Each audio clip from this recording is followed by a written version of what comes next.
ఆకాశం దిగి వచ్చి మబ్బులతో వెయ్యాలి మన పందిరి. ఊరంతా చెప్పుకునే ముచ్చటగా జరగాలి పెళ్ళంటే మరి. చెరిసగమవమని మనసులు కలుపుతూ తెర తెరిచిన తరుణం,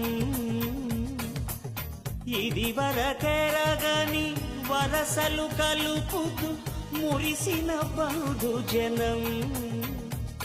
మా ఇళ్లలేత మా వెళ్ళ తోరణాలన్నీ పెళ్లి శుభలేఖలే, అక్షింతలేసి ఆశీర్వదించమను పిలుపునైన వీగాలులే. ఆకాశం దిగి వచ్చి మబ్బులతో వెయ్యాలి మన పందిరి.